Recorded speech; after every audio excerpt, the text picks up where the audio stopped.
Sejam bem-vindos a mais um episódio do Freudcast. Bom dia, boa tarde, boa noite, independente da hora que esteja vendo. Hoje vamos conversar sobre um assunto interessantíssimo e necessário. E para isso a gente trouxe duas convidadas muito especiais, uma que eu trabalhei por muito tempo. Vamos conversar sobre adoção. Trabalhei diretamente com a Jaque, muito tempo na vara da infância. A Odisseia a gente trabalhava indiretamente, né, que estava sempre lá coordenando os estagiários de psicologia que participavam com a gente. É um assunto muito necessário em razão da importância que isso traz para vidas, tanto de pessoas que adotam, quanto das pessoas que entram naquela família como pela forma da adoção, e que a gente vê ainda muito preconceito, muito mito sobre essa questão da adoção, que a gente tem que trazer luz sobre esse assunto. Que até entre profissionais mesmo do direito, da psicologia, de áreas técnicas, quando você vai conversar com alguma pessoa que não tem um convívio diário com esse tema, a gente ouve coisas que a gente fala assim, meu Deus, ainda existem pessoas profissionais que pensam assim. Então imagina quem não tem esse acesso. Quem não lida diariamente com isso. Por exemplo, quando eu vi uma reportagem no Fantástico falando sobre quantidade de crianças que estão em instituição de acolhimento, quantidade de pessoas aptas a adotar, por que tem mais em um, menos em outro, não, por que ficam tanto tempo, é a burocracia, não é a burocracia, a importância da saúde mental, o acompanhamento, que aí a gente vai prolongar durante o nosso bate-papo aqui. Então, eu queria dar boas-vindas para as duas. Se apresentem, por favor. Obrigada, Vinícius. É muito bom, né, estar aqui com você. Acho que é uma iniciativa, né, louvável. Acho que para quem ficou muitos anos, né, na infância, a infância não sai da gente, né? A gente vai lá e é um bichinho que nos morde. E falar de adoção, né, é fundamental. Principalmente eu trago uma necessidade em função do próprio trabalho na área. Então, como hoje eu estou como assistente social responsável nos processos de adoção, das habilitações para adoção, isso que você traz enquanto mitos, preconceitos, ainda um desvirtuamento sobre o tema. É um tema longínquo, né? Um tema muito antigo. Se a gente for pensar em adoção, a gente está lá, muito lá atrás, fala-se disso. Mas qual é a mudança que se teve nos últimos anos? É a mudança de paradigma de quem é mais importante. Antigamente você dava filhos a quem não tinha. Hoje você dá família àquelas crianças que têm essa necessidade. Então, como muda essa ótica, essa lente agora é outra, é necessário que a gente contagie as pessoas também com essa nova visão, que ainda é uma visão fundada nesses valores e nessa cultura do passado, ainda no código menorista. É preciso atualizar essa visão, né? Bom dia, boa tarde, boa noite a todos, né? Meu nome é Odisseia, eu sou psicóloga, sou professora, e a adoção é um tema que eu me apaixonei quando eu comecei a ter um estágio na vara da infância, com Jaqueline, né, com Vinícius, todos trabalhavam na vara da infância, então é um tema que contagia todos, é uma temática que existe muitos vieses, como a Jaque falou, muitos mitos, e que a gente precisa esclarecer muitas vezes esses mitos, porque isso gera uma série de preconceitos na nossa sociedade sobre todo o contexto da adoção. Então eu acho que esse tema de hoje, né, do podcast, é extremamente relevante, né, e informativo para a nossa população, para saber o que é a adoção, todos os vieses que estão por trás, os aspectos psicológicos, tanto dos candidatos à adoção, quanto das crianças que estão no processo de adoção, como das famílias que vão receber essas crianças a partir da sua adoção. Acho que vamos começar pelo começo, né? A questão, já que citou aqui, né, antigamente, de onde vem a adoção? Se você pegar na história, já falar sobre a adoção, o Código de Hammurabi, já falavam em dar filhos a quem não tem, quem podia não, você tinha que dar prosseguimento à sua prole, então você tinha a necessidade de ter filhos, não pensava no menor, pensava, né, no papai e na mamãe, que não podemos ter filho, então vamos adotar alguém. Isso foi mudando com o passar do tempo. Hoje em dia é o melhor interesse do menor, a gente vai olhar a situação do menor. E para isso, muitas vezes, é necessário uma burocracia que muita gente acha que é um excesso, mas que não é. Questão de por que você está adotando? Para suprir uma necessidade sua? Como é que funciona a cabeça do adotante, por exemplo? A gente já recebeu lá na infância, eu lembro perfeitamente que nesse dia, você até conversou comigo, falou assim, uma pessoa veio aqui para se habilitar para adoção e ela foi perguntada por que ela está se habilitando, qual é, né? Aquela conversa que tem, eu fiz uma promessa para Deus que se eu conseguisse minha casa própria, eu ia adotar um filho. Eu lembro que você, né, falou assim, Vinícius, olha só, olha isso aqui, tá querendo adotar porque conseguiu a casa, foi uma promessa para Deus. Então, a importância da equipe técnica nesse acompanhamento, até para elucidar a cabeça de quem está dando aquele passo. Para você não adotar porque você fez uma promessa para Deus. Você não adotar porque a sua esposa quer e você é casado com ela, então você vai adotar. Porque isso lá na frente acaba dando outros reflexos, por exemplo, que a gente já viveu muito também, de pessoas querendo anular uma adoção, apesar de ser anulável, né? Ah, me separei, eu não quero mais. Não sou mais pai dela porque eu me separei da mãe dela. Então, a necessidade de acompanhamento por psicólogos, por assistentes sociais, para essas pessoas terem a consciência do ato que elas estão prontas a dar um passo na vida delas. Porque isso não traz reflexo só na vida delas também, traz reflexo na vida das crianças, tanto na hora quanto posterior, no pós-adoção. Queria assim, ouvir um pouquinho de vocês da importância desse acompanhamento para elucidar isso para tantas pessoas. E para falar também essa coisa de, será que é necessário mesmo tanta burocracia? Para a gente explicar por que é necessário tanta burocracia. Que quando você está grávida, você passa por 9 meses ali de uma gestação, cheio de, às vezes, percalços, às vezes você tem que parar um pouquinho aqui, segue um pouquinho ali. E quem quer adotar também passa por esses percalços. Tem uma certa, como se fosse uma gestação. É importante falar sobre isso para as pessoas terem essa... Não, peraí, não é excesso de burocracia. É a necessidade para cuidar de uma criança que vai adentrar aquela família. Acho que uma das coisas que a lei, né, que hoje rege sobre o processo de adoção, que foi importantíssimo, foi o grupo, né, preparatório para adoção. Aqui no Espírito Santo, eu e Jaqueline fomos as primeiras a montar o primeiro grupo de adoção aqui do estado, não tinha até então. Não estava nem na lei ainda. Estava nem na lei, a gente começou a fazer o grupo de adoção e o quanto que isso esclareceu para os candidatos à adoção uma série de questionamentos. É uma burocracia? Não, é uma necessidade. Por exemplo, o processo de adoção ele tem etapas e essas etapas elas são necessárias. Começa desde a inscrição do processo, quando ele diz lá do perfil da criança que ele deseja. Muitas vezes as pessoas questionam, mas você vai botar um perfil como de um trabalho? Não. Tem um entendimento do porquê que se tem que ter um perfil. Porque nós temos um tema ainda que tira às vezes nosso chão, quando se fala de adoção, que é a devolução de crianças. Por isso que você tem que ter um perfil, ver o que aquele casal deseja, se ele dá conta de uma criança que tem uma doença permanente, se ele dá conta de uma série de questões da história daquela criança. Então ele precisa minimamente dizer qual é a idade que ele se adapta, qual é a condição que ele tem na vida dele de adotar uma criança maior, uma criança menor. Então esse primeiro passo, ele é necessário. E o grupo de adoção, ele vem para quebrar, não estou dizendo que a gente vai tirar todos os mitos, que existem coisas que são inerentes a cada ser humano, mas o grupo de adoção permite aos candidatos à adoção a fazer trocas entre os casais, fazer com que eles mesmos tirem as suas dúvidas, porque tem uma série de mitos que se cria, se pesquisa e as pessoas falam uma série de questões que muitas vezes não são reais. E o grupo de adoção ele serve para quebrar esses mitos e favorecer a troca entre os casais.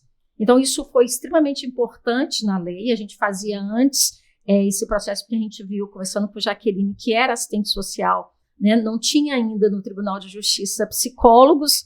Então, acho que foi um trabalho que a gente foi desenvolvendo e que a gente viu a grande importância e logo em seguida a lei foi aprovada, obrigando a todas as varas da infância a ter os grupos de adoção. O grupo de adoção da Vara da Infância de Vila Velha, ele é pioneiro e as últimas pesquisas que eu vi é o que tem mais tempo de duração, esse processo de encontros do grupo que faz com que as pessoas tenham tempo para refletir sobre o que realmente desejam do processo de adoção. O que é muito interessante que ao final do grupo, dos candidatos à adoção, à habilitação, muitos mudam o seu perfil, porque vieram com aquele perfil ainda do senso comum, porque muitas pessoas ainda querem a adoção um bebê, porque tem um mito que se ele é uma criança maior, porque o direito diz que até 2 anos bebês, crianças menores, e a partir já é a adoção tardia, a partir de 2 anos e meio já é a adoção tardia. Então, a grande maioria quer a adoção mais prematura de bebês, porque tem o mito que aquela criança ainda não pegou os costumes da família genitora, que ele não tem resquícios de nada. Se adaptar melhor. De se adaptar melhor às regras da família. Então, isso acaba sendo um mito, porque as crianças maiores também têm condições de se adaptar. Nós somos seres humanos que somos mutáveis. A cada vivência, a gente vai mudando o nosso comportamento, adquirindo novas formas de perceber o mundo ao nosso redor. Então, isso são mitos que muitas vezes faz com que os candidatos à adoção repensem seu perfil e muitas vezes mudam a faixa etária. Né, quando você começou a sua fala falando que nos abrigos tem muitas crianças, mas muitas crianças maiores, muitas crianças negras, né? Então, que muitas vezes ainda é um obstáculo que a gente tem no processo de adoção, ainda pelo mito da idade. A gente pensa nessa burocracia, Vinícius, a gente acho que tem que voltar a pensar o que isso implica, né, na vida das pessoas, o que a gente está fazendo. Que burocracia é essa? É uma burocracia, é uma limitação que você tem que apresentar documentos mínimos para que você consiga ingressar com uma ação judicial em que, eu vou usar uma expressão bem chula, tá? Bem coisificadora. Aquele objeto, ele vai ser transferido para alguém, e eu não sei nem quem em dados básicos do direito civil. Se fosse pensar nessa forma, né, da coisificação desse sujeito. Ainda que eu não olhe essa criança como um sujeito de direitos, eu olhasse como aquele objeto em que eu vou tomar para mim, eu acho que a burocracia é eu juntar documentos de identidade, né, identificação, comprovante de residência, comprovante de renda, documentos de que eu não tenho nenhum processo criminal, afinal de contas eu vou ser agora o responsável legal por uma criança e que eu preciso ter minimamente condições ali de ter, né, de exercer esse cuidado. Então, os documentos essenciais, os documentos exigidos no processo de adoção, eles são mínimos, né? As pessoas colocam, nossa, mas é um mundaréu de documentos, todos você tem em casa, salvo 2 ou 3 que você obtém com relativa facilidade.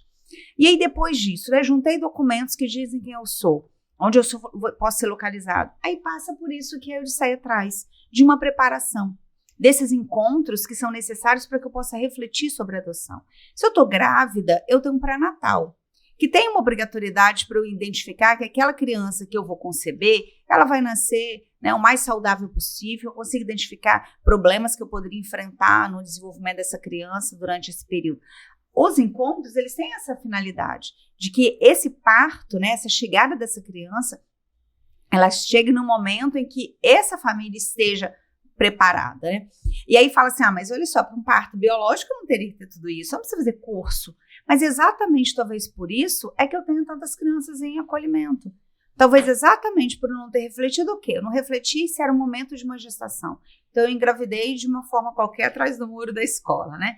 Então, aí tem essa gravidez, e que eu, por não ter preparado, não estar pronta, não ser o momento, eu faço uma entrega voluntária. Porque eu identifiquei que eu não dou conta do exercício de cuidados ou que não era meu interesse maternar naquele momento.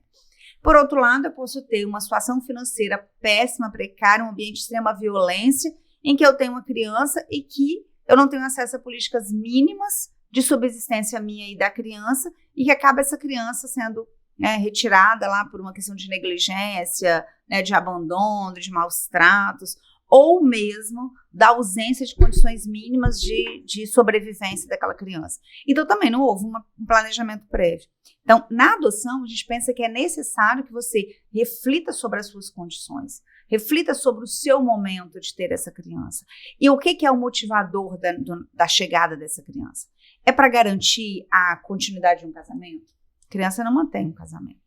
Ela pode, inclusive, fazer com que o casamento se desfacele. Afinal de contas, deixamos de ser nós dois o centro da relação para agora ter uma outra pessoa que exige uma série de cuidados e que tem que estar os dois disponíveis. A adoção também ela não pode vir para ocupar um vazio que eu tenho, um vazio existencial. Esse vazio também não vai ser preenchido por uma criança, que não vai dar conta das suas expectativas. Então, isso tudo é trabalhado durante essa preparação, né, que vai desde esses motivadores até a identificação do que significa efetivamente uma adoção, que mudanças sociais e jurídicas essa adoção vai provocar na vida dessas pessoas. Então, eu acho que essa coisa da burocracia vem muito, essa fala da burocracia vem pelo tempo da espera. E aí, o que é esse tempo da espera? Quando é que eu vou para uma adoção? Eu vou para uma adoção quando a minha história de possibilidade gestacional, ela já chegou no limite. Então, quando eu chego para adoção, eu já fiz 2, 3 FIVs, eu já estou fazendo um tratamento longo, então eu tenho ali esperando a chegada de um filho há 5, 6, 10 anos. Quando eu chego para uma adoção, que eu sei que eu tenho que esperar mais 3, mais 4 até meu filho chegar, eu não tenho mais 3 anos, eu tenho mais 14, porque eu acumulo o tempo anterior. Então a gente não chega para uma adoção do nada, a gente chega com um tempo, com uma história, com um desgaste. E aí isso fica pesado. E aí as pessoas ficam achando que, né, nossa, olha, como isso é burocrático, como isso é grave, é temeroso, eu nunca vou conseguir meu filho.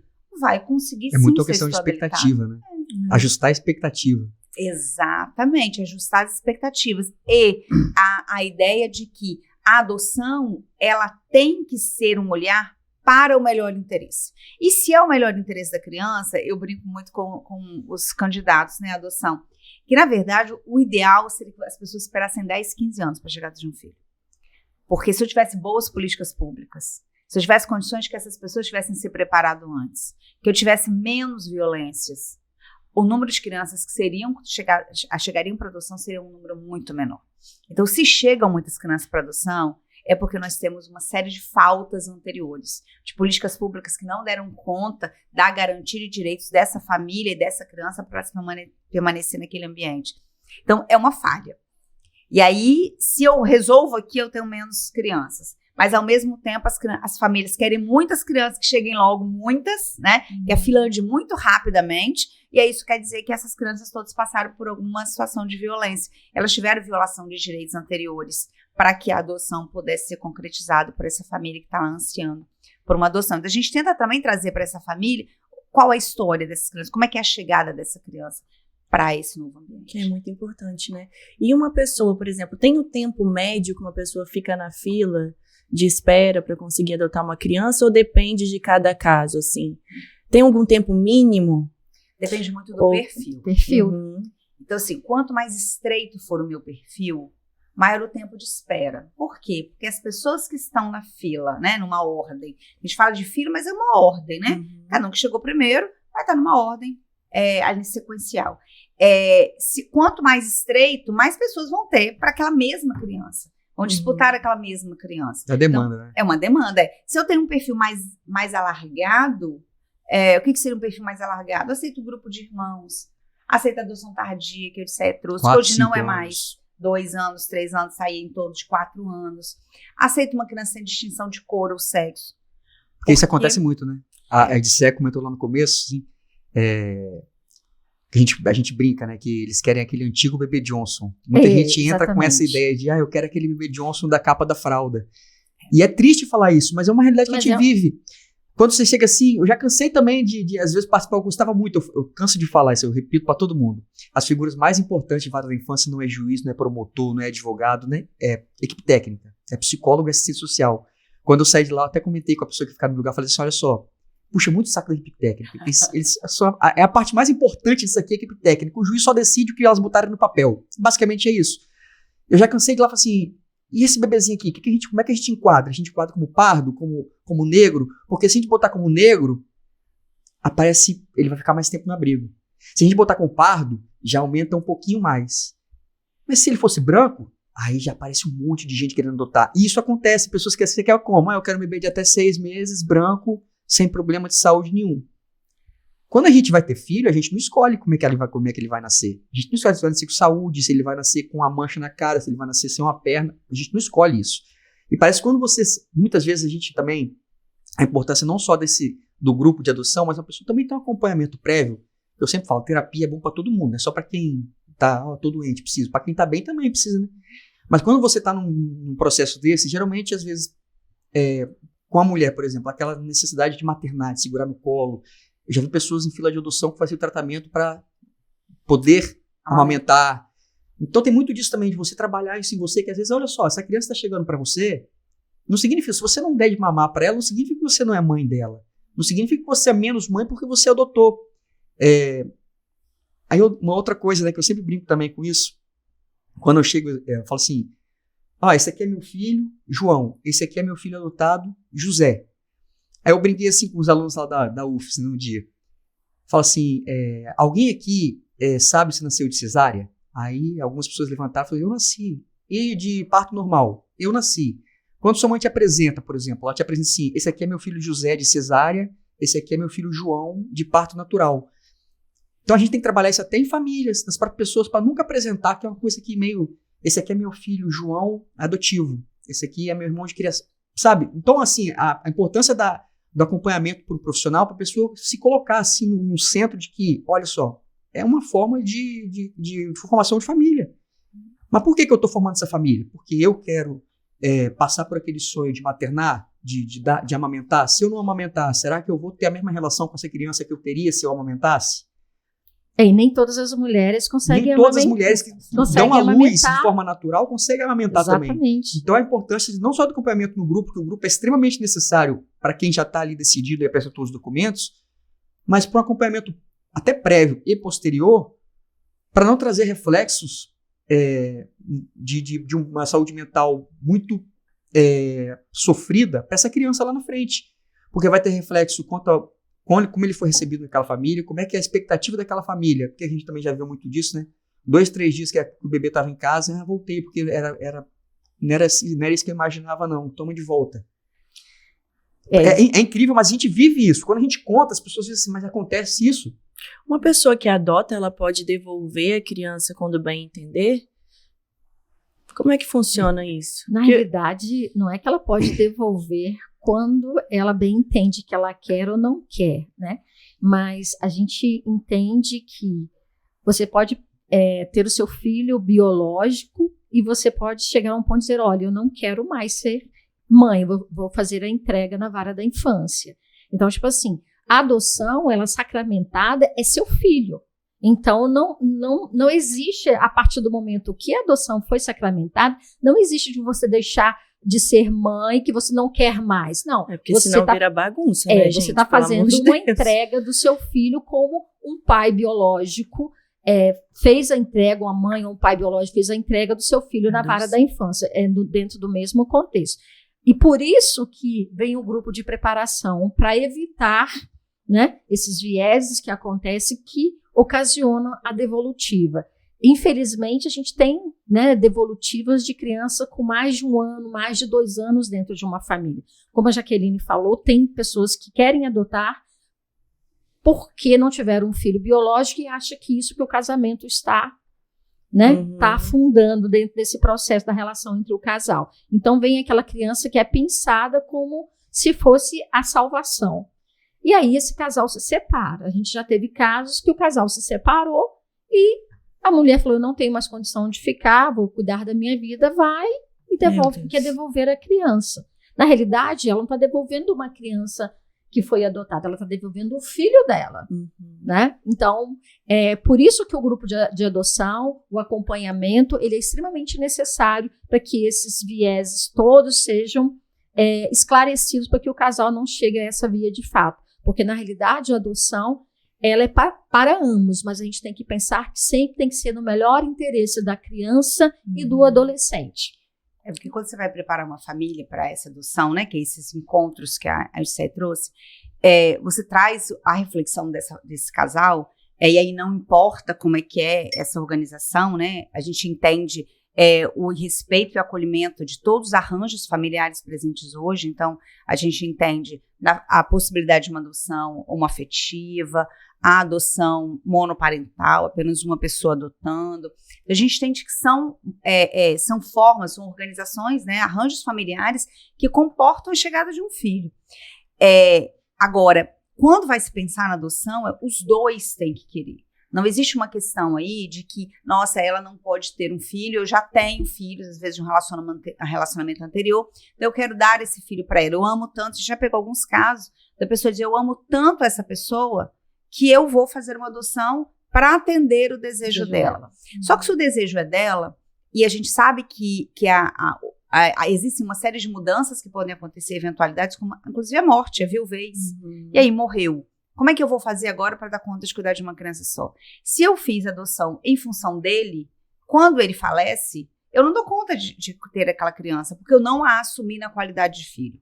Então, assim, a gente tem que trazer que a adoção, embora ela seja conjunta, os dois têm que estar abertos e as características dessa criança tem que ser atender às expectativas, aos interesses, os desejos dos dois, mas a adoção também ela tem um elemento individual. Eu quero ter esse filho independentemente do outro. E isso tem uma série de formas de você abordar isso durante essa preparação e durante as entrevistas. Porque a gente faz essa preparação e depois entrevista individualmente, em conjunto, a esse casal, né, essa pessoa, esse solteiro. Para que nada seja feito na emoção, né? Para que não seja feito exatamente na emoção. Inclusive, a definição desse perfil. Porque, às vezes, quando você sabe que um perfil de uma criança maior ou de grupo de irmãos, ela vai ser facilitado, ela pode ser mais rápido, eu posso, nessa expectativa, querer ter esse perfil, porque, nossa, vai chegar mais rápido meu filho. Aí eu tenho 2 crianças, a pequena é a que eu desejo e o outro vai como apêndice. E aí essa outra criança, ela acaba não sendo inserida nesse ambiente, começa a trazer toda hora uma informação de que essa criança ela é péssima, e aí vão trazendo, diminuindo essa criança, né? Trazendo uma série de rótulos, estigmas para essa criança, para que eu pudesse devolver uma e manter só uma. A gente teve várias situações assim.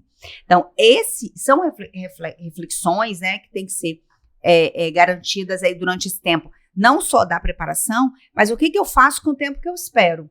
Então, a gente trabalha muito isso com eles. Faça alguma coisa no tempo que você espera, que é continuar me preparando, continuar lendo, continuar pensando e continuar falando sobre adoção. Porque uma outra coisa que é engraçado, Vinícius, eu espero muito tempo, 3 anos mais ou menos, o tempo médio, né? Que você perguntou assim, qual o tempo médio? O tempo médio hoje para receber uma criança de até 2 anos, 3 anos, tá aí em torno de 3 anos, 4 anos, né? Uma média, 3 anos e meio, mais ou menos. Isso varia muito de estado para estado. Vou pegar aqui, né? Vila Velha, região. Só abrindo um adendo que você está falando, é importante que todos saibam que o cadastro de adoção, ele pode ser nacional, né?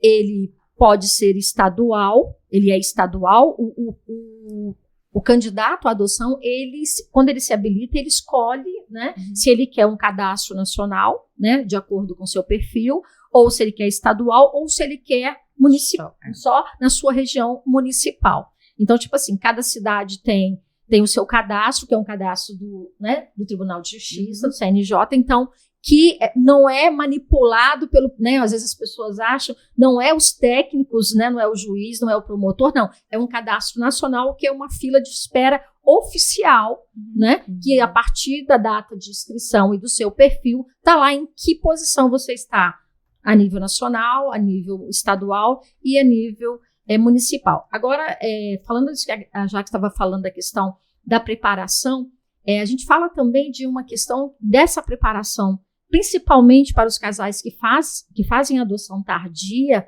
que tem uma coisa que é um ponto crucial. A criança que veio, né, de adoção tardia, ela com certeza já está há algum tempo em situação de abrigamento, né? Então, ela já teve uma vivência, ela está ali no abrigo há algum tempo, e essa criança vai para uma família. E aí, muitas vezes, a gente percebe que a família quer que a criança se adapte ao ritmo daquela família. Esse é um erro crucial, né? Não importa que é uma adoção monoparental, não importa que é uma adoção homoafetiva ou um casal hétero, não importa o tipo de adoção. E às vezes vem até uma ameaça, né? Você se adequa ou você volta para lá. Exatamente. Como se você estivesse fazendo um favor para alguém. Não é favor. Exatamente. Eu quero falar isso também, adoção não é favor. Não é favor, né? Se a gente for pensar assim, às vezes eu falo para os meus alunos que são as crianças que estão vindo pela via da adoção para ser nossos filhos, elas estão vindo para preencher algo que eu desejo.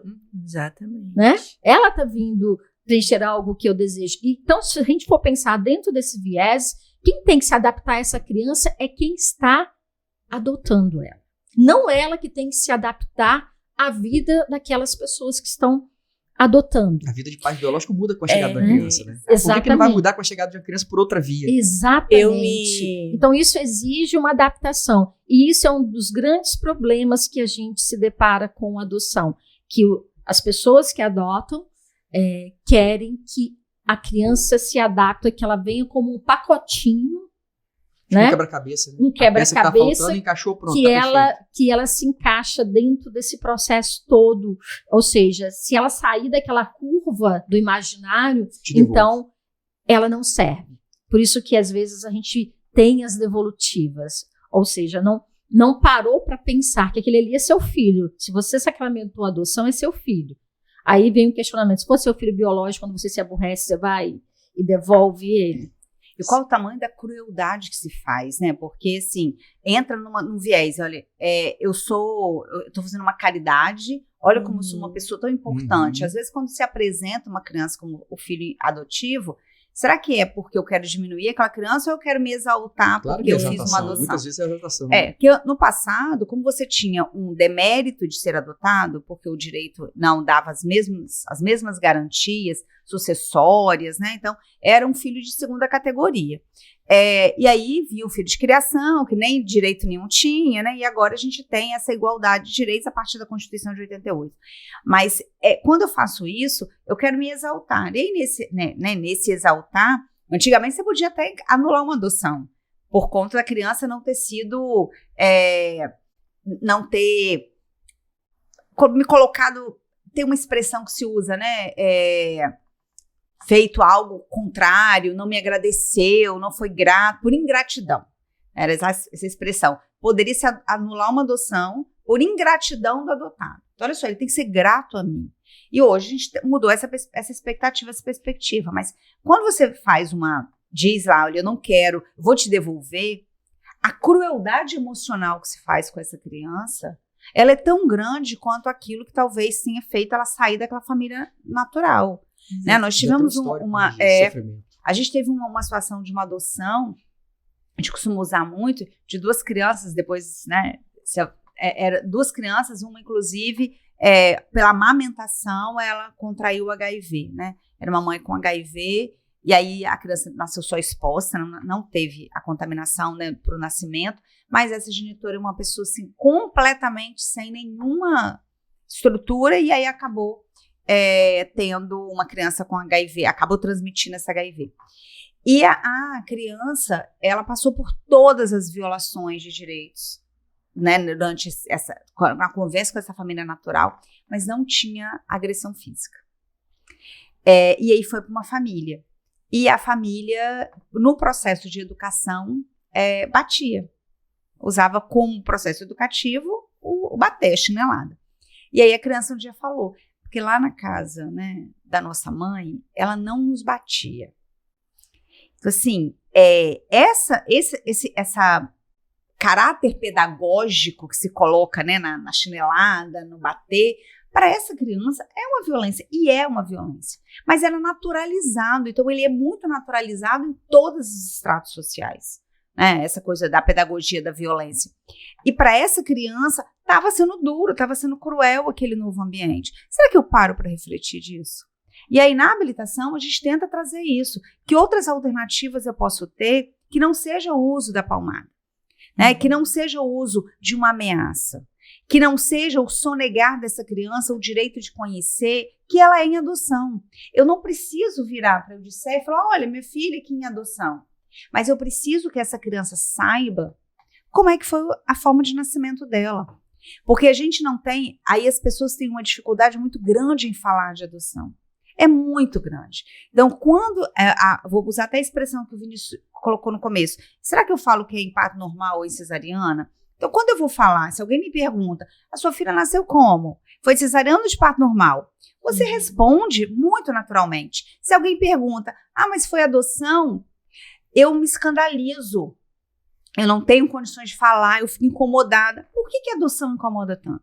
Isso que eu ia perguntar a vocês, assim, sobre a importância de contar para a própria criança, desde de cedo, assim, que ela é adotada, né? Porque tem muita gente que tem dificuldade nisso, até mães que adotam, meu Deus, quando eu vou contar e tal. E de outro lado, assim, eu vejo pessoas que eu conheço que foram saber já adultos, e isso foi uma dificuldade para elas aceitarem, e pessoas que sabem desde criança e sempre levou numa naturalidade, assim, incrível. Na realidade, a gente fala de segredos, né? Os segredos que permeiam a adoção. E isso acontece muito com as adoções que são de crianças menores de 2 anos né? Que tem uma série de mitos também dos adotantes, né? Que acha que se a criança for ter acesso à sua história, ela vai querer ir atrás. Medo, né? Medo de perder meu filho. Medo de perder o filho. Não é que você não quer que ela não saiba a história, você está com medo de perder. Medo de perder. Então, muitas vezes, a gente já viu casos que, aí eu vou falar como psicóloga, de experiência no meu consultório, de mães que fizeram até barriga, Tirar foto. Tirou foto. Mãe, cadê uma foto sua grávida de mim? Aí a pessoa vai e pega aquela foto. Então, ela tinha um histórico que ela tinha sido concebida, tal. Então, e na realidade, ela só soube no leito de morte da mãe que ela era adotada. Nossa. Ela nunca. Ela para ela foi assim: minha vida foi uma mentira. Exatamente. Aí deixou o pai numa saia justa que teve que contar. E ela, né, teve umas dificuldades, teve um processo depressivo em função do questionamento da sua existência. Então, tipo assim, a verdade ela tem que ser dita sempre. Se você adota um bebê, você tem que desde sempre dizer para ele a sua história, para ele se acostumar a ouvir aquilo como algo natural. Se você adota crianças maiores que 5, 6 anos, que têm alguma lembrança, é a mesma coisa, porque tem casais que a criança sabe, ficou um tempo em situações de abrigo, mas não tem um vácuo na sua história. Ele precisa saber a sua história. Ele não precisa, às vezes, ter acesso a históricos, detalhes que são muito ruins no seu processo. Mas ele precisa saber o básico da sua história. É um direito. A gente fala que é um direito de todo ser humano saber a sua história. Então, a gente não pode esconder. Os pais não devem esconder o básico da história daquela criança em relação aos seus genitores. Então, até porque é o direito dela saber a história dela, se ela quiser também um dia, se ela quiser saber. Qual é a minha origem? Todo mundo gosta de saber a sua origem. Então, exatamente. Assim, ok, você é minha mãe, você é meu pai, mas e minha origem? Cadê minha origem? As pessoas têm necessidade de saber a própria origem. E essa questão de saber também, é interessante a criança saber até por uma outra razão também. Pelo despreparo das famílias em receber. Da família não só pai e mãe, família extensa. Sim. Porque a gente cansa de ver também avós, tios, primos, que acabam tratando de forma diferente. Às vezes até de forma inconsciente, sabe? Assim, não é sangue do meu sangue. Nós latinos temos muito isso de é do meu sangue, então tá comigo até o fim. E quando ela não sabe, às vezes ela não entende. Por que me tratam assim e esse não? É interessante você saber também, quando já vai ficando maiorzinha também, peraí, olha só, ela me trata assim porque eu não sou sangue do sangue dela, mas ok, eu sei me defender, eu sou bem resolvido quanto a isso. Porque tem muito disso também, de criança que entrou naquela família, o pai e a mãe não tratam com distinção nenhuma, mas a família extensa trata. Principalmente se for adoção multirracial. Sim. Aí você olha, tá um pai branco, uma mãe branca, um filho branco e um filho negro. Exatamente. Então você não precisa nem falar assim, esse aqui é meu filho adotivo, porque tá ali, né, tá explicado que ele chegou naquela família de forma de adoção. Mas os pais precisam estar bem resolvidos quanto àquilo, até para, se for necessário, quebrar um vínculo. Não, olha só, ele é meu filho. Ele é meu filho, mas meu irmão não aceita que eu adotei e trata diferente o sobrinho dele. Ele é seu filho. Corta vínculo com seu irmão, cara. Corta vínculo com seu pai, corta vínculo com sua mãe, porque se você assumiu que você é pai daquela criança, e você é pai daquela criança, você não pode aceitar que ele seja tratado de forma diferente por uma simples razão de, mas é minha família, eu tenho que respeitar que eles não aceitam meu filho. Tem porra nenhuma. Por isso que a gente traz, Vinícius, da importância nessa preparação para adoção, o que eu espero, o que eu faço enquanto eu espero, né? Quando eu me disponibilizei a uma adoção, né? Agora o meu filho vai ser pela via da adoção. Já conhecendo todos os elementos que circulam a adoção, é uma preparação minha e é uma preparação desse grupo em que eu vou estar inserido. Então, se eu tenho essa clareza e eu sei que eu preciso dessa rede de apoio, às vezes como rede de apoio, para que eu possa exercer cuidados, com quem eu vou deixar na hora que eu tiver que trabalhar, o que eu vou fazer para isso ou para aquilo outro, e ao mesmo tempo a criação da manutenção dessa criança tendo esses outros vínculos, que ele vai ter uma avó, que vai ter um tio, que vai ter pessoas que vão também ser parte dessa família. Então, como é que eu preparo essa família? Como é que eu também vou municiar essa família de informações para que quando essa adoção aconteça, ela venha com menos impacto, né? Que ela chegue, e aí eu também tenho uma noção assim, eu tenho uma família extremamente racista. Eu não casei com um homem negro porque eu tinha medo de como é que seria a minha vida dentro desse grupo. Aí o meu marido branco não tem nenhum problema racial, Então, para ele pode ser uma criança negra, mas eu tenho toda essa história. Será que, efetivamente, eu preciso adotar uma criança negra? Então, aí vem a identificação desse perfil, que é quais são as condições, características dessa criança que eu dou conta sem que eu possa olhar o tempo inteiro e pensar, mas será que era isso mesmo que eu queria? Será que valeu a pena? Será que eu o tempo todo me questionando e colocando aquela criança no local que ela não deve estar, de que ela tem que ser maior do que todas essas coisas. E filho, ele não é companhia. A gente tem muito casos de que eu quero uma adoção para ser companhia. Quando eu for velho, como é que vai cuidar de mim? Quem vai cuidar de mim? Filho, não tem essa responsabilidade, né? Você pode ficar... Claro, eu posso depois exigir alimentos, né? O idoso pode exigir alimentos, mas é isso que eu posso exigir. Mas essa criança pode estar, mesmo que goste de mim, que queira cuidar de mim, pode ter ido para o Canadá estudar fora, pode ter ido para a Austrália trabalhar. E aí? Então, essa manutenção, esse vínculo o tempo inteiro, como aí vem aquelas músicas, né, sertanejo dos 7 filhos, um é em adoção, todo mundo foi embora, foi ver a vida, e é o meu filho adotivo que cuidou de mim, porque ele parou toda a vida dele por uma questão de gratidão àquilo que eu fiz. Então, essa não pode ser o fio condutor da adoção, né? Então, por isso eu vou preparar essa família para que ela possa receber, eu vou olhar quais são as condições que eu tenho objetivas de realização de cuidados, eu vou olhar, o meu desejo é tão forte pela maternagem num primeiro momento dessa criança, que será que se eu coloco uma criança de 4 anos com adoção tardia para vir mais rápido, eu vou dar conta, sabe? Porque eu posso ter algumas questões que eu posso realmente fazer essas escolhas, sabendo as consequências dela. Eu não posso falar que eu quero uma criança de até 2 anos de idade e reclamar depois que o tempo de espera é longo. É uma opção. Mas eu também não devo pegar uma criança de 7, porque aí eu acho que eu vou dar conta. Eu não posso achar que eu vou dar conta. É a vida de alguém, que aí eu tenho uma vida da criança, eu tenho a minha vida, e aí eu tenho a família extensa. A gente teve recente uma desistência de um estágio de convivência, que aí você pergunta lá, né, da devolução.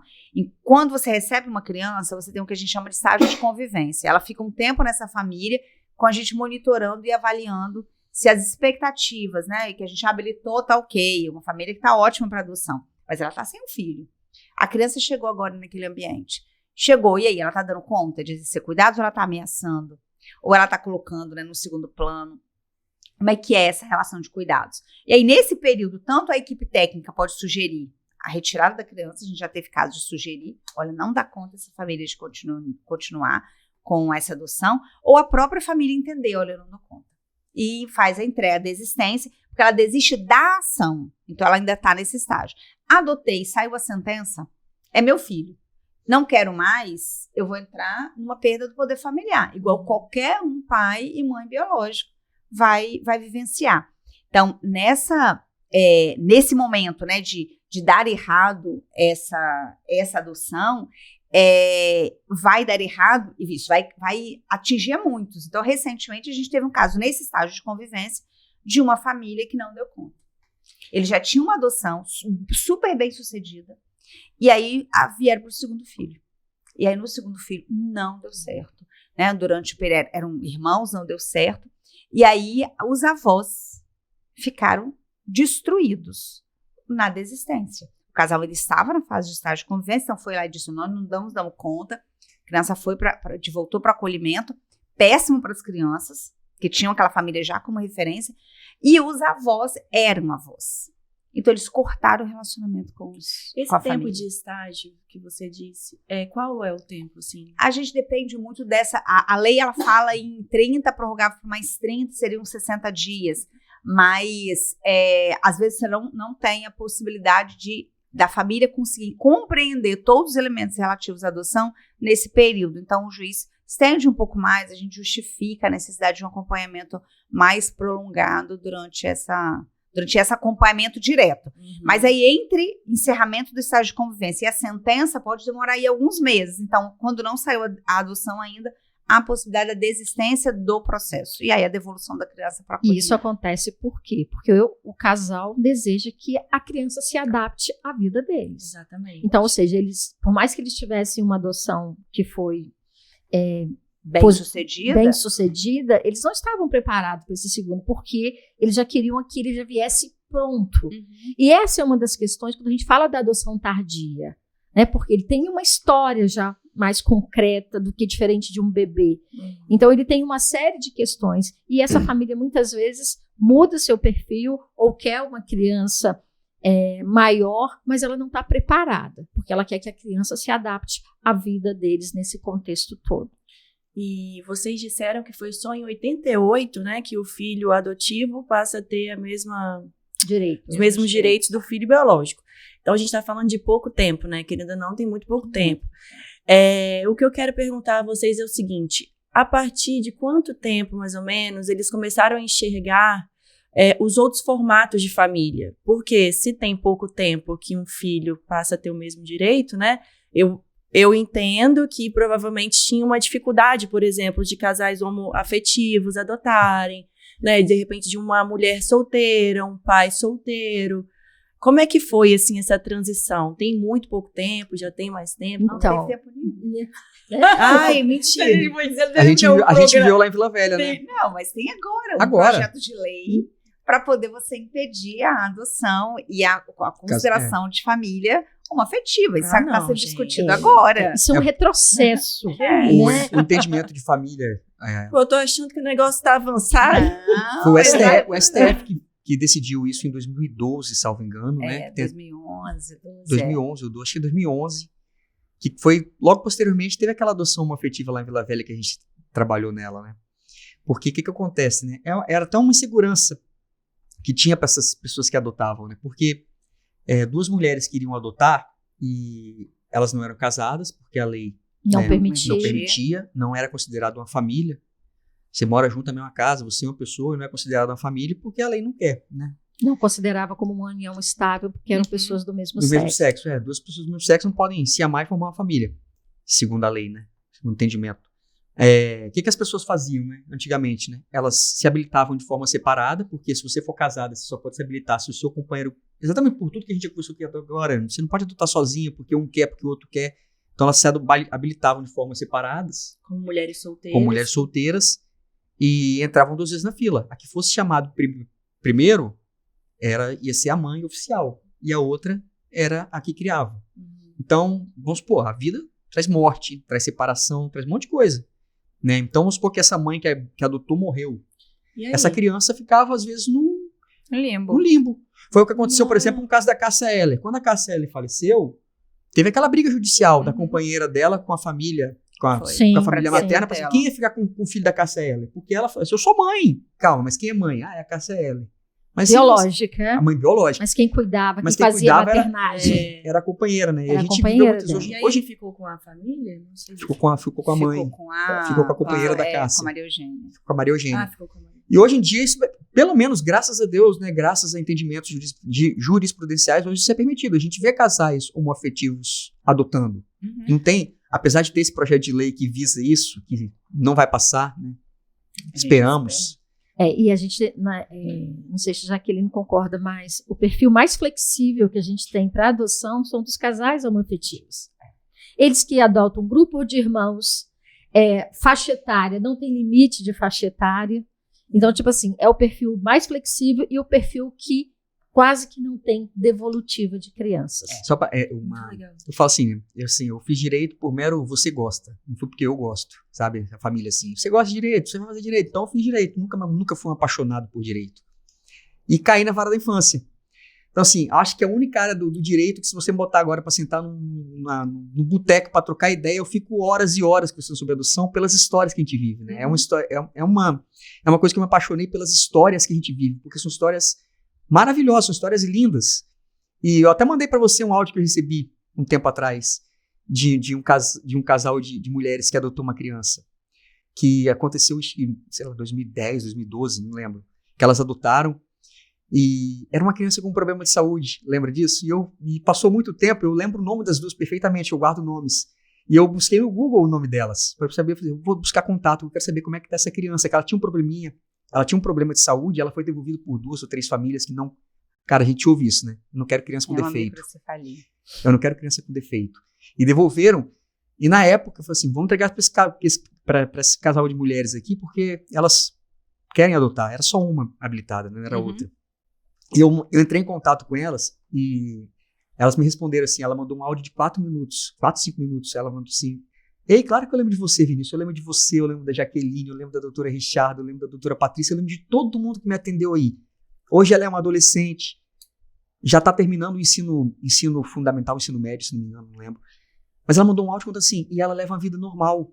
Eu fico pensando assim, gente, se não tivesse uma possibilidade daquele casal formado por 2 mulheres, pegar aquela criança, possivelmente ela teria ficado em acolhimento institucional, ia crescer sem amor, não ia ter a vida que ela precisava.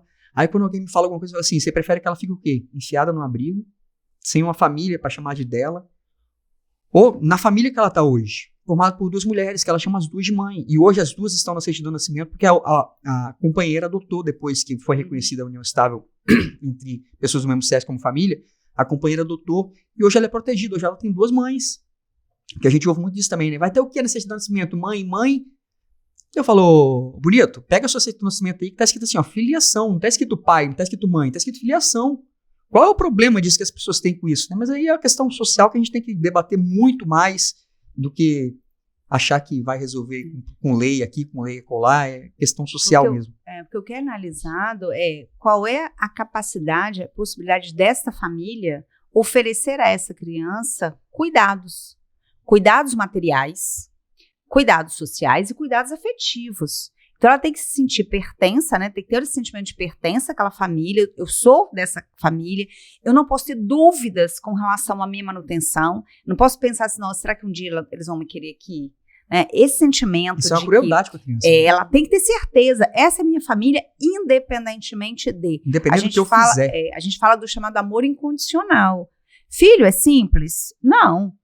Lidar com pessoas é fácil? Não. Lidar com filhos é uma coisa extremamente difícil. Mas eu amo incondicionalmente porque ele não vai atender as minhas expectativas o tempo inteiro. Você sonha com uma filha bailarina e ela quer jogar futebol. Você tem uma perspectiva, você quer aí vão pegar lá, né, os valores tradicionais. Você quer um filho hétero e ele é homo. E aí, ele deixou de ser meu filho por conta da orientação sexual, por conta das questões culturais. Eu gosto de saxofone, né, de violino, e ele gosta de funk. Isso vai diminuir, vai evitar, vai impedir que essa criança seja meu filho.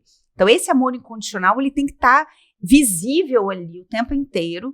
E você tem que ter clareza e certeza disso, né? Não pode titubear. A gente não, existe uma coisa que a gente discute muito na psicologia, né? Em relação aos processos de adoção e também a questão da maternidade e da paternidade. A gente fala do perfil que ele deseja da criança. Mas para ser pai e mãe, você também tem que ter um perfil. Claro, que é o que a Jaqueline está falando. Você tem que ter um perfil para ser pai e mãe. Quantas pessoas são pais que não têm perfil, mas são biológicos, né? A natureza mesmo, ele não tendo perfil, a natureza permitiu que ele gerasse um filho. E na adoção, isso tem que ser mais claro ainda, né? E você tem que ter um perfil para assumir esse lugar. Tem um doutrinador que ele fala que toda filiação é adotiva. Sim. Toda adoção é nasceu de parto normal, é meu filho. Mas calma aí, você adotou aquilo como exatamente, seu. Você tem afeto quanto aquilo. Porque parir. Você fez o ato natural da natureza biologicamente. Mas você precisa, como você falou, adotar. Então você precisa saber assumir essa função. E para assumir essa função, você precisa ter perfil. Né? Quando eu falo em sala de aula, os alunos realmente começam a pensar. Nem todo mundo tem o perfil. Você precisa aceitar que você tem que mudar muita coisa na sua vida. Exatamente. Independente de como aquela criança chegou. Se chegou por parto normal, chegou por parto por cesárea, chegou por adoção, a sua vida vai mudar, cara. De qualquer jeito. Exatamente. E você tem que ter consciência que não é porque nasceu de mim ou porque chegou por via da adoção que, não, esse aqui eu posso ficar ameaçando. Olha, a gente já viu muito pai e mãe que adotou bater lá com criança e adolescente, né? Como se adolescente não desse problema. Adotou criança, aí quando fez 12, 13, 14 anos, começou a aprontar o que adolescente apronta, cansava de bater, né? Na porta da vara da infância. Sim. Não dá pra mim não, ó. Sempre criei com tanto amor, mas agora tá aprontando todas. Aprontando o quê? Brigou na escola, tá com um namorado na rua, não sei o quê. Pô, é adolescente, cara.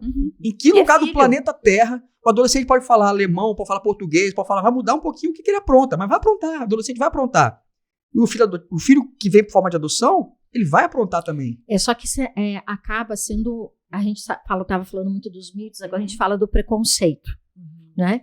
Se você tem um grupo que tem um adolescente adotado, se ele aprontou como o grupo aprontou, o julgamento vai vir porque ele veio pela via da adoção, ele é filho daquele casal. Filho de peixe, peixinho, Nossa, olha, se fosse filho meu, eu não faria isso. Exatamente. Então vem aí o preconceito, porque ele está fazendo o que ele está fazendo quando adolescente, porque ele é adotado. Então, tipo assim, é um preconceito que é muito recorrente na nossa sociedade, né? Do filho que veio pela via de adoção, que se ele passa por algumas questões comportamentais, algumas questões, é porque ele é aquele filho que foi adotado. Então, tipo assim, quantos de nós temos problemas com filhos biológicos? Exatamente. Se você fizer uma pesquisa quantitativamente, você vai ver... Os filhos biológicos dão muito mais trabalho do que os filhos... Exatamente. Mas esse é um preconceito que é muito recorrente. Eu estava conversando com uma pessoa que ela falou para mim assim, ela falou, eu conheço 2 casos de adoção que, Vinícius, os 2 deram errado. A pessoa aprontou tanto com a família. Eu falei assim, deixa eu te fazer uma pergunta. Quantos filhos naturais você conhece que aprontou com a família? Ela falou, como é que são os filhos desse casal que você falou aí? Não, um tá assim, outro... Então por que só ele que dá problema? Por que você foca só no problema dele? Não é que ele dá problema, é que você tá focando naquilo. Os outros também dão problema. E a gente vê eu vejo muito desse discurso de, não, se fosse filho meu, não faria isso não. Olha, tá vendo como é que a origem tá vendo como é que sangue pesa? Tem que saber a origem, a genética. É a genética. Aí eu vejo pessoas religiosas falando isso e eu falo assim, pô, meu amado, o cara que você mais ama na sua vida, o cara que você idolatra, que você reza por ele todo dia, ele foi adotado na terra. Exatamente. Sabe? Se a gente for falar da história da adoção... Se você falar da história da adoção, Jesus foi adotado por José Cristo, como dele. Exatamente. E você fala assim, você tá aí pregando a sua religiosidade e apontando o dedo pra um cara, porque ele é adotado. Pô, cara, você não precisa apontar um filho como adotado, ele é filho. Isso é uma coisa que realmente me deixa muito chateado, assim, quando eu vejo, às vezes eu me seguro, porque eu falo assim, essa aqui é minha filha, esse aqui é meu filho, essa aqui é minha filha, ela é adotiva. Não precisa desse comentário, sabe? Uns comentários sem... que é violento. Ele é violento de uma forma tão...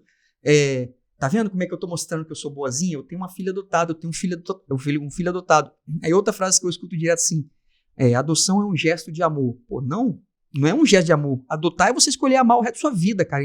Aquele amor ágape, né? É incondicional, independente de qualquer coisa. Ele pode matar alguém, mas ele é meu filho. Eu não vou falar assim, não, ele é meu filho não, tá? Ele é adotado, tá? Não nasceu de mim, não. Como se, né?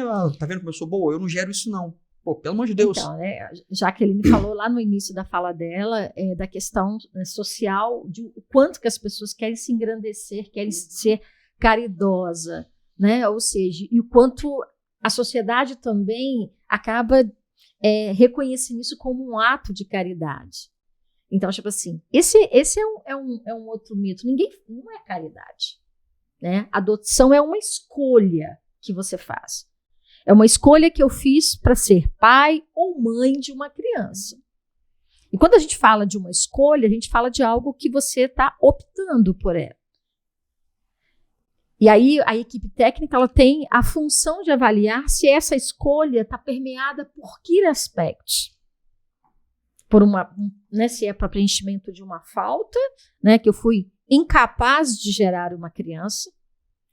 E aí você vê o quanto que muitas vezes, um fato que é muito real, as pessoas entram na fila de adoção e às vezes acabam de adotar sai a criança pela via de adoção e essa pessoa fica grávida. Já tivemos casos que a pessoa, quando ficou grávida, teve o filho, não deu conta mais de ficar com a criança via adoção. Então, tipo assim, ela não estava preparada para esse processo. Ela queria ser mãe, ela queria ser mãe, suprir uma necessidade pessoal. Exatamente. E que só seria suprida ali pela... a Jaque falou no início, assim, eu lembro de um caso, que foi na hora que você falou, eu ia falar, mas não peguei o gancho aqui. Uma pessoa que se habilitou, exatamente, eram duas pessoas brancas, e ela se habilitou e ela só queria uma criança negra. Mas por que ela queria uma criança negra? Depois de tudo aquilo, assim, eu lembro do acompanhamento. Eu não lembro qual município que foi, não lembro qual comarca foi. Mas ela estava certa de que ela só queria uma criança negra.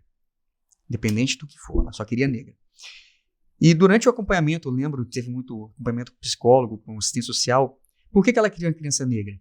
Exatamente por ser de uma família racista. Então ela queria desafiar toda a família dela. Também é uma coisa que... Por que é importante o autoconhecimento, você ter esse acompanhamento? Porque, assim, onde você vai incluir aquela criança, né? Que é aquilo que você está falando. Porque você quer desafiar seus pais e mostrar que você não é racista, porque você quer realmente... Ela sempre teve muito problema com os pais. Então, para resolver uma questão dela mal resolvida com os pais, ela estava tentando enfiar uma vida no meio, sabe? Assim, não, olha, eu não duvido que ela iria amar o filho dela, tá? Eu não estou falando que ela não amaria aquela criança. Mas por que aquela criança está chegando? Porque você quer ser mãe de uma criança negra ou porque você tem uma coisa mal resolvida com os racistas que tem na sua família? Você quer desafiar a sua família inteira falando assim, olha aqui, ó, vocês vão me aceitar com um filho negro. Então tem tudo isso com acompanhamento que precisa ser feito, porque se não for feito agora, vai ser feito lá na frente, com a criança, que ela vai sofrer. É verdade, nós tivemos um caso que eu me lembro de uma senhora que ela queria adotar uma criança HIV positivo, né? E aí, na entrevista, perguntamos por quê, né? Ela falou assim, não, porque eu fiz uma promessa. Se eu conseguisse X coisas, eu teria que pagar essa promessa. E a gente não habilitou ela. Porque, né, como a Jaqueline falou, a gente foi ver qual era a condição dela, qual era a rede de apoio dela. Porque a gente sabe, tipo assim, óbvio que quando alguém quer adotar uma criança que tem uma doença permanente, se tem um esforço para viabilizar a adoção, mas não nesse caso. Ela não tinha, porque uma criança que tem um diagnóstico de uma doença permanente, ela precisa de um acompanhamento extenso, ela precisa muitas vezes de se deslocar, e essa pessoa não tinha condições de fazer isso, era sozinha. Então, a gente não habilitou, porque não pode ser por motivos de uma promessa, por motivo religioso, né? Mas a gente tem que dar conta de lidar com isso. Mas a gente teve um caso por questões religiosas, não sei se você lembra, estava habilitando, a criança já estava indo fazer visitas, e aí o pastor da igreja disse que tinha tido uma revelação, que aquela criança era uma criança de 10 anos, que seria um inferno na vida daquele casal, que eles não poderiam adotar aquela criança, que ele tinha feito uma reunião com o conselho lá da igreja, que ele falou a revelação que ele teve e que todos ficaram no consenso que ela deveria não adotar. E essa mulher, ela foi da vara da infância, já estava preparando o quarto para receber a criança, ela foi lá dizendo que ela estava desistindo, né? Já estava fazendo as visitações da criança na casa do casal, mas o marido ele não aceitou. Ele falou, não, eles não podem decidir minha vida assim. E ela tinha acatado a sugestão, né, do pastor da sua igreja para que ela não deveria adotar, porque seria um inferno. E ele teve a revelação que ela iria adotar um menino de uns 6 meses. A gente não tem essa previsão na vara da infância de qual vai ser o sexo, qual vai ser a idade. A gente não tem essa previsão de forma nenhuma. Mas assim, resumindo, a gente fez um acolhimento a essa mulher que estava em sofrimento, fomos atrás do que significa para ela essa revelação, conversamos com pessoas que entendem do processo dessa religião, e a gente fez uma orientação para ela procurar uma outra igreja da mesma denominação, um outro pastor, para que ela conversasse sobre o que tinha falado para ela. E eles foram a uma outra igreja da mesma denominação em bairros diferentes, e o pastor disse para ela, não, se vocês se sentiram pais dessa criança, se vocês já tiveram uma convivência mínima com ela, é um direito de vocês, a gente não tem como determinar quem vai chegar para vocês. E aí, a partir daí, ela acatou o que o marido tinha dito, que ele ia adotar sozinho, se ela não quisesse, mas não pode, porque é uma outra questão que tem no processo de adoção. Se você entra como casal, tem que ir até o final como casal. Ele não poderia. Mas, assim, uma outra pessoa mais esclarecida do que é o processo de adoção, o que é a adoção religiosa, orientou, e esse casal adotou essa menina de 10 anos. Então, tipo assim, quase que afundou um processo de adoção por um preconceito, porque ela não tinha dado ciência à denominação religiosa dela, que ela tinha escolhido, que tinha saído para ela uma criança para adoção de 10 anos. Mas quanto assim, a importância de até posteriormente continuar acompanhando essa senhora no psicólogo, no tratamento terapêutico, Sim. Porque a gente sabe que inconscientemente, mesmo que ela não queira, ali na frente, que a gente sabe que ele vai aprontar, esse menino de 10 anos, ele vai aprontar. Quanto ela não vai ficar, tá vendo, meu pastor me falou isso, e vai Exato. passar isso pra criança. Exatamente. Então, tipo assim, mas são tantos vieses que vêm, que atravessam o processo de adoção, que a gente tem que estar preparado como pais, né, pela via de adoção, como candidatos e como equipe técnica. E as pessoas também, né, no meio social, têm que estar preparadas e olhar diferente, né? Não ter esse olhar que muitas vezes as pessoas têm de forma preconceituosa, que o julgamento, primeiro que vem, ele fez porque é adotado. Agora, a gente não pode esquecer de algumas questões que são reais, porque muitas das crianças que estão em situação de abrigamento, como a Jaqueline falou, tem vários motivos. Uma delas é a questão do uso de drogas. E que muitas vezes essas mães fazem uso, né, de drogas durante a gestação dessa criança. Então, é fato que muitas vezes isso vai gerar lá na frente algumas questões comportamentais, algumas questões no processo cognitivo dessa criança pelo uso, né, de substâncias. Então, tipo assim, não é porque ela é adotada que ela tem dificuldade de aprendizagem, tem a ver com que ela foi exposta também. Mas não são todas as crianças, depende muito do tempo que usou, o que usou, né? E isso não é uma característica da criança, é muitas vezes uma consequência daquilo que ela foi exposta.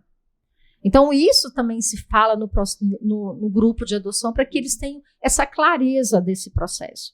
Porque o primeiro julgamento é porque ele tem aquele comportamento, porque ele é adotado. Hoje, nós temos o transtorno de déficit de atenção, que é algo que praticamente normalizou como um comportamento de crianças, mais predominantemente em meninos na sociedade. E tem, né? Nós tivemos um caso de uma mãe que o menino tinha uma hiperatividade e ela quis devolver porque ela falou que ele era muito levado. Qual mães que têm filhos hoje que não tem um menino na faixa de 3, 4 anos que não tem uma certa agitação? Então, tipo assim, são questões que a gente tem que ter muita clareza e não ficar colocando rótulo como geralmente as pessoas fazem. Começa desde dentro da escola até mesmo no convívio social. Acho que é necessário, assim, né, pegando o gancho da Hilde, essa criança, a gente pode fazer opção, né, de idade, né, da faixa etária. Então, se eu pego uma criança com menos de 1 ano de idade, várias questões do seu desenvolvimento ainda não tem conhecimento. Então, se eu adotei um bebê de 2 meses, 3 meses, uma entrega voluntária, né? Que eu tô lá com uma criança que na entrega voluntária, a genitora vai lá e faz a entrega, 10 dias para o prazo de arrependimento da entrega. No 11º dia, essa criança pode ser colocada em adoção. Então, a gente coloca a criança com menos de 1 mês de vida. Essa criança ela pode não andar. Essa criança pode não falar. Essa criança pode ter um déficit cognitivo grave. E aí? Eu não quero uma criança com problema de saúde ou com deficiência. Se essa criança vier lá na frente desenvolver algum problema de saúde ou uma deficiência, o que eu vou fazer? Ele deixou de ser meu filho? Então, eu tenho que ter a noção de que se eu quero uma criança muito pequena, é uma caixinha de surpresas. Então, ele tem que ser meu filho independentemente dessas questões que possam apresentar. Eu não digo nem só comportamental, mesmo das deficiências. E aí depois, somado a isso, tem as questões comportamentais, que podem ser decorrentes dessa história de vida dele, lá, né, no período gestacional, de uma questão biológica, mas pode ser da educação. A gente educa mal e depois responsabiliza a genética. Uhum. A genética tem um Exatamente. peso muito menor do que a nossa má educação. Mas eu não eduquei mal.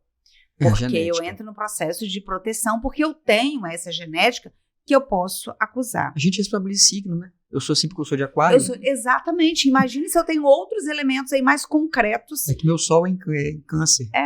Então, Exatamente. E aí, na adoção, a adoção Você tem que esse- carrega esse peso. Carrega o Sol, a Lua e tudo A o Lua, restante, tudo, né? a Via Láctea inteira está na adoção.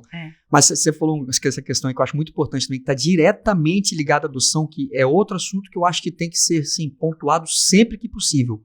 Eu até cito isso no meu livro, que vocês serão convidadas para o lançamento. Eu cito quando eu cheguei na infância, eu via quando uma mãe chegava lá para entregar, eu tinha aquela coisa de, nossa, que desnaturada. Né? Eu era 22 anos quando eu cheguei lá. Que desnaturada. E com o tempo eu fui desconstruindo isso, né? Que é a entrega voluntária. A necessidade de a gente falar também sobre a entrega voluntária e quanto que a gente evita do sofrimento de uma criança. Eu vou deixar para o finalzinho para falar isso, mas sim, isso merece mais. Mas sempre que eu tenho a oportunidade eu falo sobre isso. A importância das pessoas saberem que, olha só, você não é obrigada a abandonar. Você não é obrigada a criar, mas também não é obrigada a abandonar. Não é crime.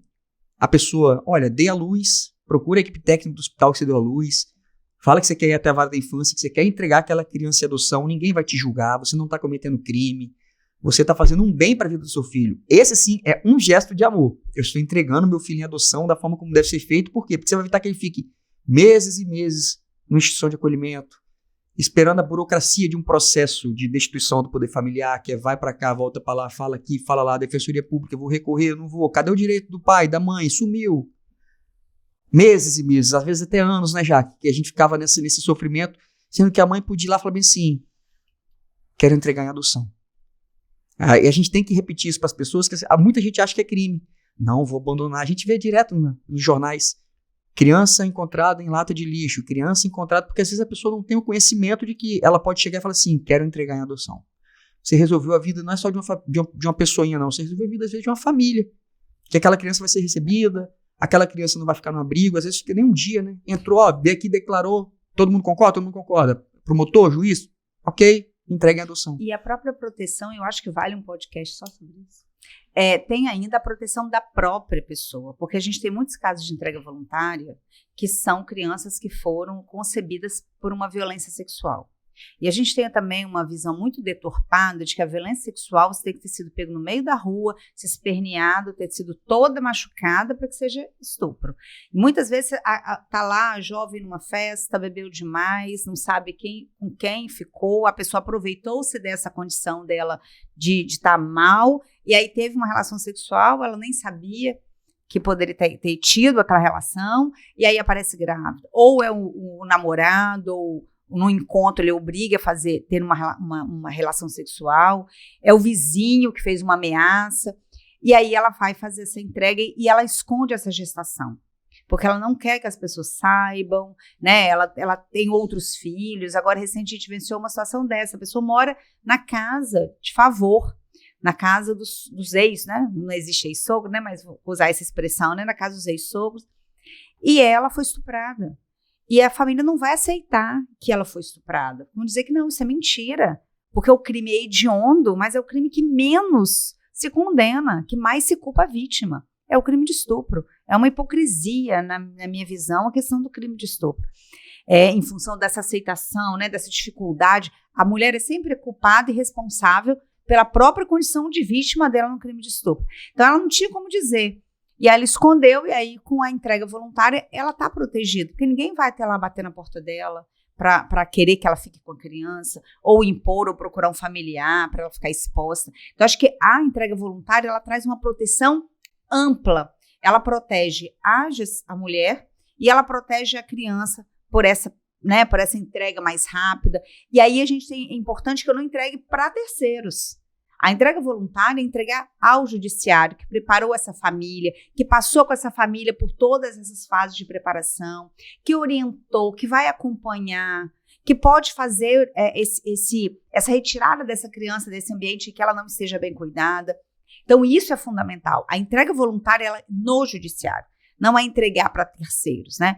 E é isso que eu acho que é importante ser colocado, porque vários espaços, várias pessoas desconhecem. Vai desde o cidadão comum, lá na periferia, passando pelos pastores e padres, chegando lá na equipe da saúde, e aí passa também por todos, e chegando até no diretor e no médico do hospital.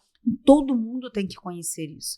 E aí, só para um ponto também que eu acho que é fundamental, falar de adoção é pensar que eu preciso que esse coletivo mude a cultura, porque é muito recente, né? Como você falou, eu falei lá, né? De 88 para cá, da igualdade entre os filhos, extremamente recente. Mas também pensar que alternativas eu vou encontrar juridicamente para essa criança. Eu temo, às vezes, e aí tem alguns projetos de lei que são muito temerários, que é a ausência completa de conhecimento do que significa uma adoção, do que significa o processo de maternagem, e de paternagem, o que significa a introdução de uma criança num ambiente que possa oferecer a ela os elementos fundamentais para o seu desenvolvimento. Porque a gente tem lá projetos de lei que inibem que uma família homoafetiva cuide da criança, porque essa família não tem capacidade moral, não tem capacidade social para o exercício de cuidados. Gente, isso é uma falácia. As pessoas têm condições, independentemente da sua condição de orientação sexual. O que eu preciso saber? Qual é a necessidade dessa criança? Eu consigo oferecer a ela um ambiente seguro? Seguro materialmente, seguro emocionalmente, que eu não estou o tempo todo dizendo que ela não é meu filho, que ele é um filho de segunda categoria. E, ao mesmo tempo, a gente tem outros projetos, como tem um agora, está lá no Senado, que é de garantir a quem fizer uma adoção tardia, ou seja, uma criança com mais de 3 anos de idade, oferecer um salário mínimo, né, para essa família que adotar uma criança maior de 3 anos, até que ela complete 18 anos de idade, para a família que seja pobre ou miserável, que seja em pobreza ou na extrema pobreza. Gente, como é que uma família na extrema pobreza oferece garantias e segurança para o desenvolvimento de uma criança? Vai virar um negócio, então, né? o que eu quero? Eu quero tirar quem do acolhimento? Então, assim, não é para que essa lei serve? Para tirar as crianças que estão em acolhimento. Ok, mas eu vou tirar de qualquer jeito? E qual é essa criança que está em acolhimento? É uma criança preta.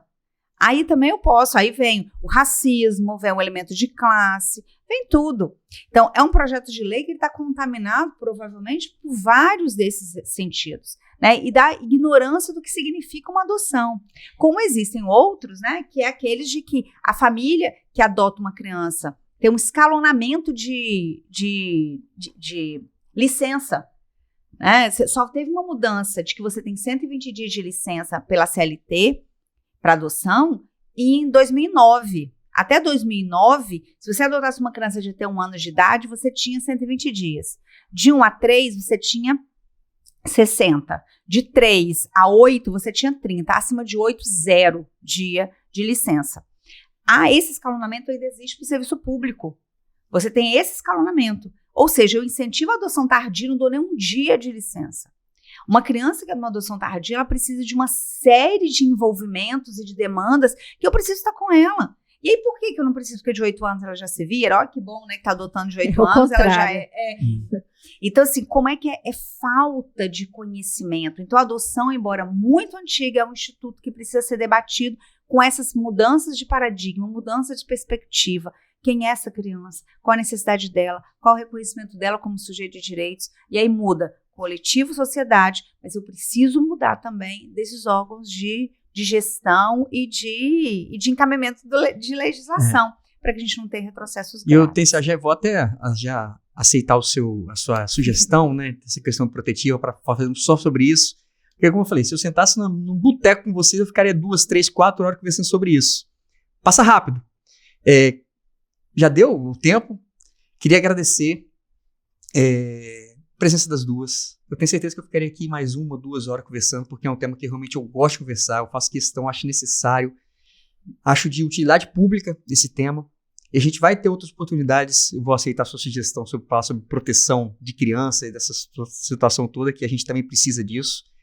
Porque às vezes a gente se fecha numa bolha e acha que a nossa vida é essa maravilha que está aqui, mas a gente não sai um pouquinho para ver o que está acontecendo. Eu sempre falo, né, quando eu trabalhei no Grande Vitória, Viana, eu fui para a área rural de Viana, eu vi coisas que se eu não fosse para a área rural de Viana, eu não ia acreditar que a gente vive tão perto da gente. Meia hora da minha casa eu vi situações que eu via criança passando por aquilo, eu falava, meu Deus, o que é a bolha? O que é a gente furar a bolha? A gente vê a realidade, a gente precisa conversar sobre isso, porque quanto mais a gente conversa, mais a gente vai trazer luz para esse assunto. E se a gente bota isso de forma clara na vida de uma pessoa, já valeu a pena. Então eu queria agradecer Jaque, Hilde, a presença. Com certeza serão chamadas de novo para conversar sobre isso. Obrigado. Eu acho que uma mensagem que é importante, que a adoção ela tem que ser legal, né? Isso é fundamental, porque a gente tem por todas as questões que foram colocadas, nós temos, né, pelo viés da entrega voluntária, nós temos a questão da adoção à brasileira, que hoje o judiciário tem trabalhado em cima disso para que essas crianças não virem mercadorias.